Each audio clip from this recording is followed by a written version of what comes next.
By the first thaw at Marsh Ranch, Iola Hadley and the man she had come to hate had not spoken more than 30 words. The work said it for them. 3 months earlier, this same girl had ridden 9 hours through a blizzard to accuse a stranger of stealing her father's horse. She had a rifle. She had a dead man's name. And she had been lied to by a neighbor who wanted the Hadley claim for his own. The horse was in the corral. The rancher was on the porch. Her only inheritance, $43 and a box of letters, was about to be weighed against a man who said nothing and meant everything. What she did not know, and what the rancher would not say until the snow began to melt, was that her father had come to that same porch 6 months before he died. The request was not about a horse. Welcome back to the channel. Settle in. This is a slow story, set in a hard country, and it begins with a debt nobody is talking about. The trail to Marsh Ranch ran along the frozen river for 2 days, then climbed a pine slope and ended in a clearing that no map bothered to print. By the time Iola Hadley found the gate, the light was failing and the snow had found her collar. The borrowed horse was breathing hard. The rifle across her lap was not. She was 19, 3 weeks into it, when her father died in a cabin 20 miles east, alone, on a morning so cold the water in the basin had frozen before it hit the floor. The neighbor who found him was the same neighbor who had ridden to her 6 days later, with a lantern in one hand and a story in the other. The story was that Ezra Hadley's brown mare, Coda, had been taken by a rancher up the mountain. The name he gave was Caleb Marsh. She did not know Caleb Marsh. Her father had spoken of him twice in her life, in passing, without warmth. A man who kept to himself. A man with land, but no family. A man her father had once ridden with on a winter hunt, and never again. The letter in the saddlebag told a different story. It was postmarked 3 weeks before her father's death. The hand was his, and the words were short. Ride to Marsh Ranch. Bring my horse home. Do not trust the man who lives there. Do not leave until he returns what is mine. She had read the letter 4 times before she saddled the borrowed horse. She had packed the wooden box of letters because she did not know what else to do with them. She had taken the rifle because her father had always told her to. She had brought the $43 because it was the only money left in the house. The man who came out of the cabin was older than she had imagined. 40, maybe. A beard going gray at the chin.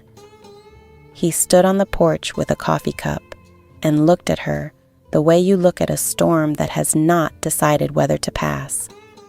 She did not wait for him to speak. She spoke first. Her voice did not shake.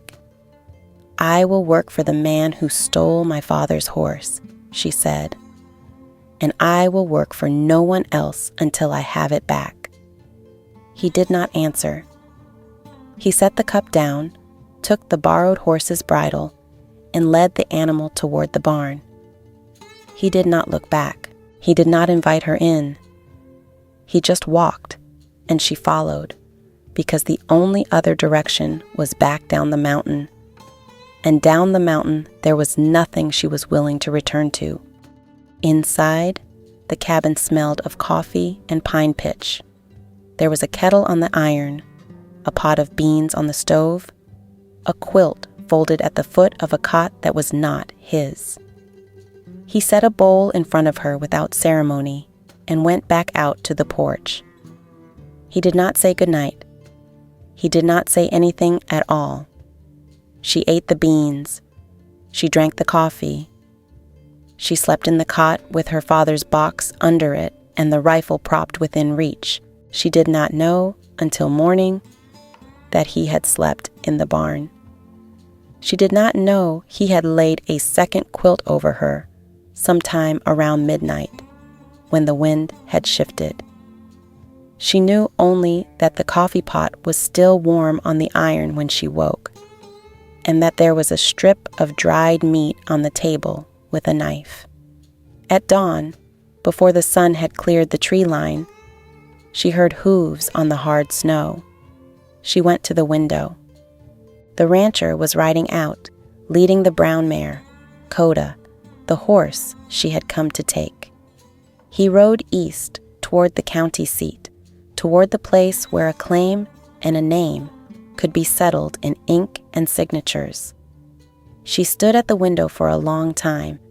The kettle boiled over, the cabin smoked.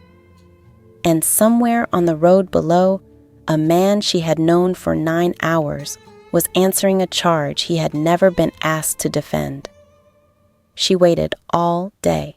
The cabin clock had stopped in August, so she measured the hours by the shadow of the stovepipe on the floor. She cleaned the rifle. She read 2 of her father's letters, the ones she had already read, because she could not yet bring herself to open the box. By late afternoon, the cabin had gone so quiet she could hear the wood in the stove pop, and she could not sit anymore. She went out. The mare's paddock was 30 yards from the porch, and Coda came to the fence when Iola whistled. Iola fed her the strip of dried meat, and the mare ate it from her palm. Coda was 15 years old, white at the muzzle. Iola's horse since Iola was 9. She knew the weight of Iola's hand. She knew the smell of her gloves. She bumped Iola's shoulder, and Iola pressed her face into the mare's neck, and for a long moment, the anger left her. And what was left was the cold and the not knowing. She went back to the cabin. She heated the beans. She ate them standing up. She went to bed before dark. He came back at second light. She heard hooves on the hard snow, then a horse being led into the barn, then boots on the porch, and then nothing for a long time. She stayed in the cot. She did not get up. He did not come in. When she finally opened the door, the morning was clear, and the rancher was splitting wood at the chopping block, his coat off, his shirt dark with sweat despite the cold. He did not look up. She walked to the porch rail. "I went to the county seat," he said, without turning. "They have the paper. The horse is in your name. It has been in your name since August." She said nothing. He set another log on the block, raised the axe, and brought it down. The wood split clean. "I never claimed her," he said. "Your father brought her to me in July. He asked me to keep her. I kept her." He split another log. He set another. The axe rose and fell, and between the strokes, she heard the rest. "He paid me $40, he said. He said you would come. He said not to send for you. He said you would come when you were ready, and you would be angry, and you would be right to be." She could not speak. The cold had nothing to do with it. She went back inside and sat at the table with her father's box of letters, and did not open it for another 3 days. And the winter began. It began with small agreements and no conversation. She would rise first, light the fire, set the coffee to boil. He would come in from the barn, eat what she had set out, and go back out. By the second week, the only words they spoke were practical. The fence on the north line needs mending. The water in the trough was frozen again. The hay is in the lower field, but the road is drifted. By the 4th week, the practical words had started to land differently. A pause before the next sentence. A second cup of coffee poured without being asked. A second quilt on the coldest night. A hand on her elbow when the ice cracked under her. A second helping of beans set down without comment. By the 6th week, the work had its own rhythm. They stacked hay together without speaking. The rhythm teaching her where to stand so he could lift. They broke ice on the trough, alternating blows with the sledgehammer. They mended the north fence in a wind straight down from Canada, and when the wire cut her palm, he wrapped it with his own handkerchief. She did not pull her hand away, and he did not let go until the bandage was tied. What she did not ask, and what he did not say, was the question that lived in the middle of every silence between them. Why had her father paid a stranger $40 to take care of her, instead of writing himself? And why had the stranger accepted the money and not sent for her, and not explained? Think about this for a second. How many of us have been answered before we finished asking? That is what this winter was, on both sides. The thaw came in late March. The first warm wind rose from the south. The snow began to pull back from the porch. The cabin smelled of wet pine and thawed leather, and the mare shook herself in the paddock and rolled in the mud. It was on a Sunday, the first warm Sunday, that Eola opened the box. She did it on the porch, in the sun, with a cup of coffee going cold in her hand. She had not opened it in 3 months, and her hands shook, and she did not pretend they did not. The letters inside were letters her father had written and not sent. 11 of them, in his own hand, addressed to her, dated between June and September of the year she had left home.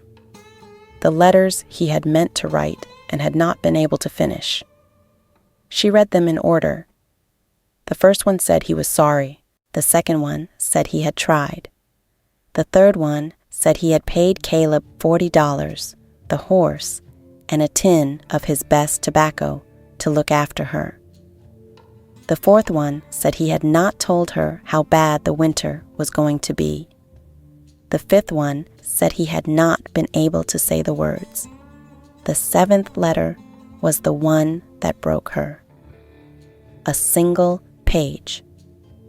I have asked Caleb to give you these when the snow is gone. He will not read them.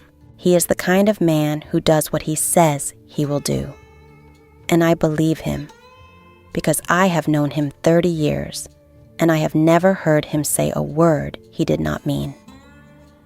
She folded the letters. She put them back in the box. She sat on the porch for a long time. The coffee went cold.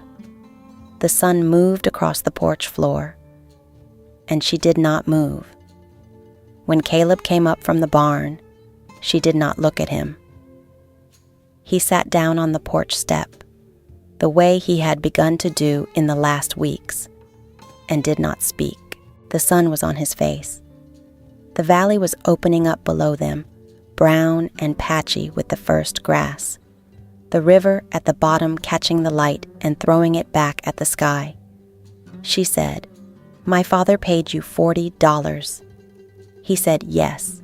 She said, "And the horse." He said, "Yes." She said, "And you have not spent the money." He was quiet for a long time. Then he said, "No, it is in a jar on the shelf. I was going to give it back to you." She looked at the jar on the kitchen shelf through the open door. A glass jar with a tin lid. A folded bill inside that had not been unfolded in 8 months. The jar was dusty, and the dust had not been disturbed. She said, "You would have done it for nothing." He said, "Yes." She said, "That is why I stayed." He did not answer. He picked up a strand of hay from the step and twisted it in his fingers. The valley below them was quiet. The mare was grazing.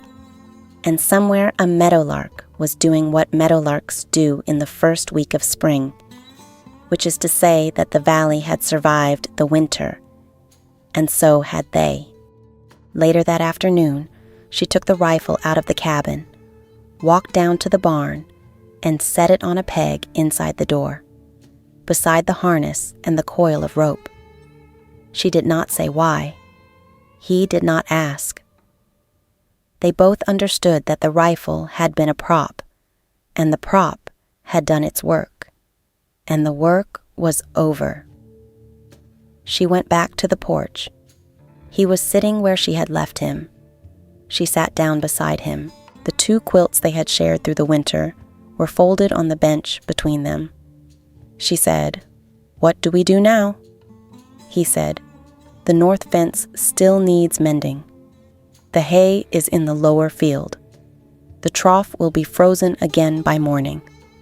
She said, "That is not what I meant." He looked at her. For the first time in 3 months, he looked at her. He said, "I know." And neither of them said what came next, because what came next did not need to be said. It would be there in the morning, in the coffee, in the second quilt, in the work that had said everything the winter had not. Thank you for staying until the end. If this story reached you, drop the name of someone who has answered a question you had not finished asking in the comments. Subscribe for more slow westerns and tap the bell. Until then, take care of each other, and we will see you on the next trail.